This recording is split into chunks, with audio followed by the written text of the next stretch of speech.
What if I told you that the billion-dollar companies Netflix, Airbnb, and Spanx were all started by people without business degrees? And what if I told you that this video, I'm going to show you the exact framework they use to turn their random ideas into profitable businesses? No MBA required, no massive startup capital, just a simple system that anyone can follow.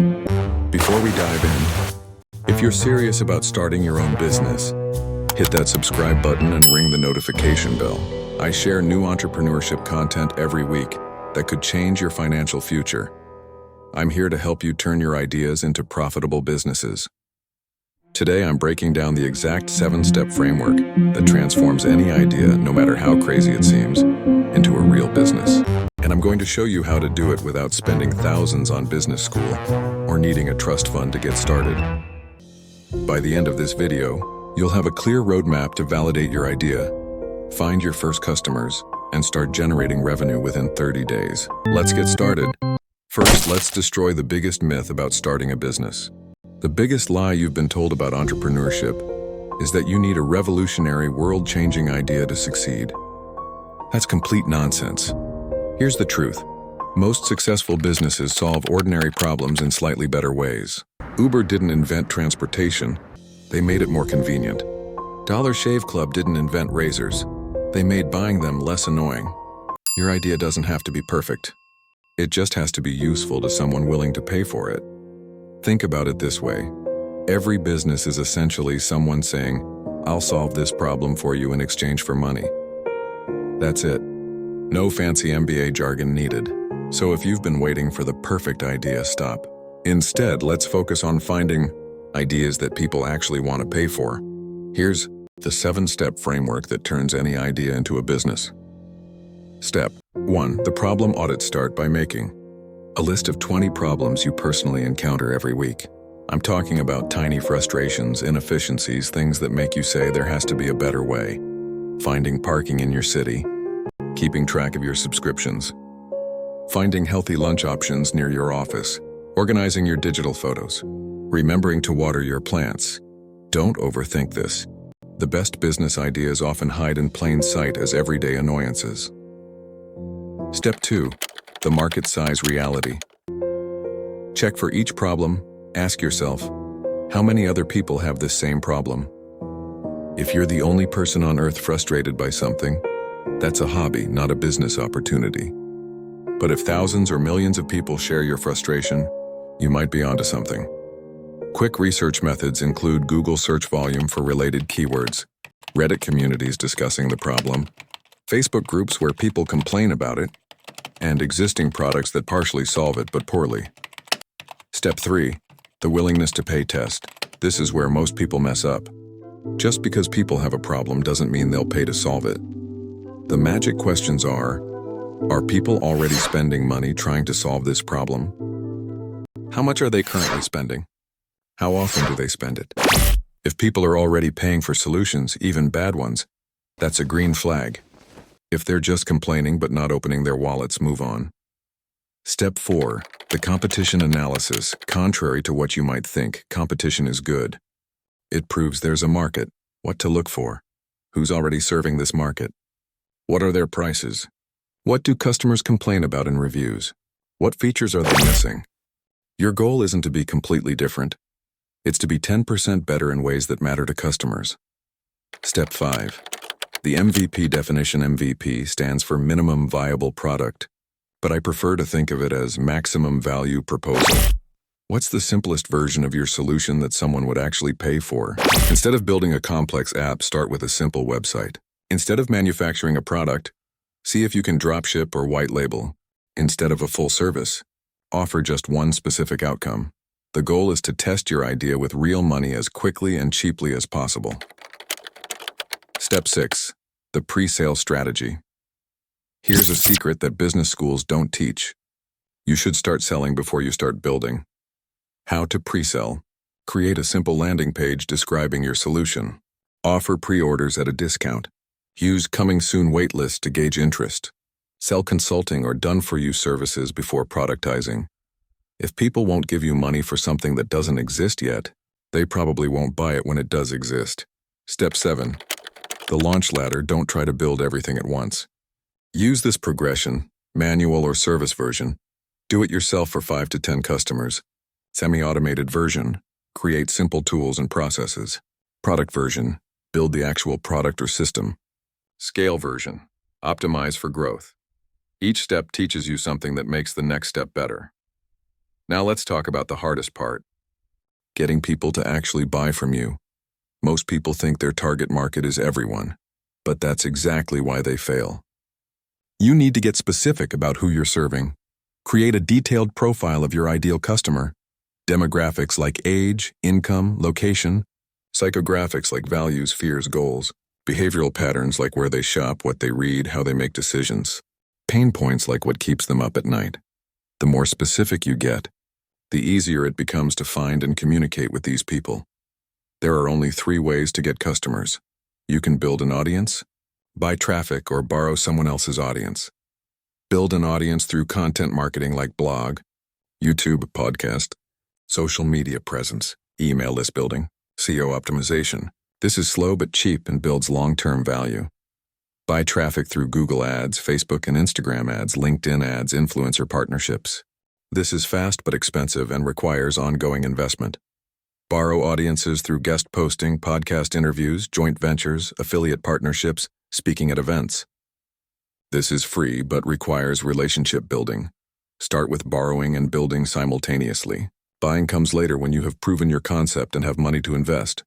Your first customers won't come from fancy marketing campaigns. They'll come from your immediate network and direct outreach. The network approach. Make a list of everyone you know. Identify who might need your solution or know someone who does. Reach out personally, not with a sales pitch but with genuine help. Ask for referrals and introductions. The direct outreach approach. Identify where your ideal customers hang out online. Engage genuinely in their conversations. Provide value without pitching. Build relationships first, sales second. The content approach. Create helpful content around your customers' problems. Share it where they spend time. Build authority and trust. Convert followers into customers. Don't try to scale until you've manually acquired your first 10-20 customers. You need to understand the sales process intimately before you can automate or delegate it. Let's cover the practical stuff that actually matters for getting started. You don't need a fancy business structure on day one, but you do need some basic protection. For most beginners, start as a sole proprietorship. It's easiest and cheapest. Get business insurance if you're doing anything with liability risk. Consider an LLC once you're making consistent revenue. Don't worry about corporations until you're doing serious money. What you actually need: business bank account to keep finances separate. Basic bookkeeping system, even just a spreadsheet. Invoice system like PayPal, Stripe, or QuickBooks. Simple contract template that protects both you and customers. Most new entrepreneurs overcomplicate finances. Keep it simple. The basic system: 1 business checking account, 1 business credit card for expenses and building credit. Simple accounting software like QuickBooks Simple Start. Monthly profit and loss review. Key numbers to track. Revenue, which is money coming in. Expenses, which is money going out. Profit, which is revenue minus expenses. Customer acquisition cost, which is how much to get 1 customer. Customer lifetime value, which is how much 1 customer is worth. Pricing is more psychology than math. Here's what actually works. Pricing strategies include cost-plus pricing, where you add your desired profit margin to your costs. Value-based pricing, where you price based on the value you deliver, which is usually higher. Competitive pricing, where you price relative to alternatives in the market. Psychological tricks. Use charm pricing like $97 instead of $100. Offer 3 options. Most people choose the middle. Lead with your premium option to make others seem reasonable. Bundle related items together. The golden rule: if no one complains about your prices, you're probably charging too little. You should get some price resistance. It means you're maximizing revenue. Testing your prices. Start higher than you think is reasonable. A/B test different price points. Survey customers about their willingness to pay. Monitor conversion rates at different prices. Once you've proven your concept, here's how to grow without burning out. Your goal shouldn't be to work harder. It should be to work smarter. That means building systems that can run without you. What to systematize first? Customer acquisition, which is how you get new customers. Service delivery, which is how you fulfill on your promises. Customer service, which is how you handle questions and problems. Financial management. The process, document everything you do. Look for repetitive tasks. Create templates, checklists, and standard operating procedures. Test the systems with team members or contractors. You don't need to hire full-time employees right away. Start with contractors and part-time help. First hires to consider: virtual assistant for admin tasks and email management, freelance specialist for design, writing, development, part-time customer service person, bookkeeper or accountant. Hiring philosophy: hire for tasks you hate or aren't good at first. Look for people who are better than you at specific things. Start small with test projects before committing long-term. Focus on reliability and communication over cheapest price. Once you understand what works for customer acquisition, you can start scaling your marketing efforts.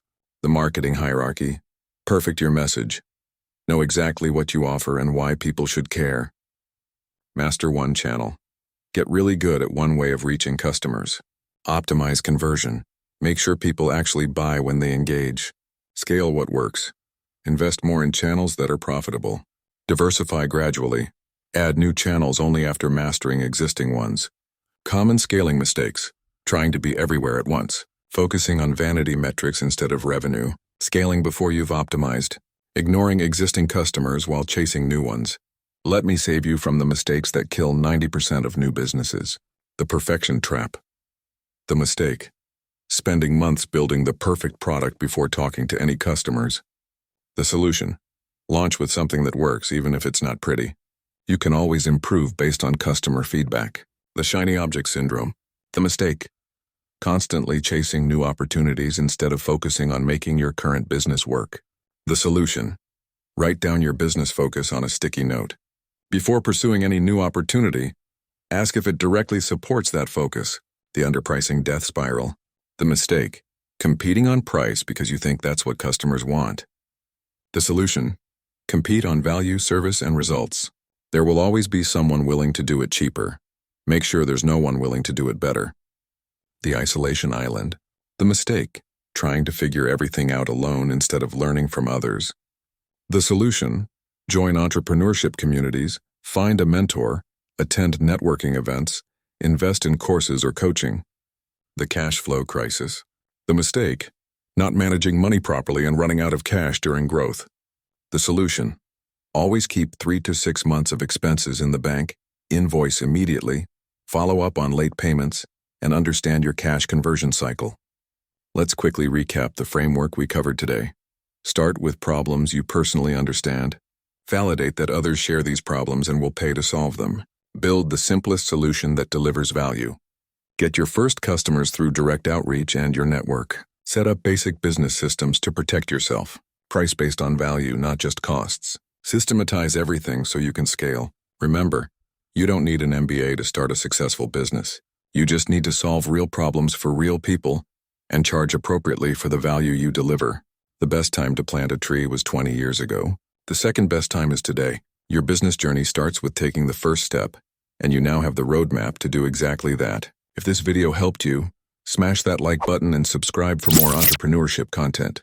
Drop a comment below telling me what business idea you're going to validate using this framework. I read every single comment and often reply with the description below. Thanks for watching, and I'll see you in the next video. Until then, stop planning and start doing. Your future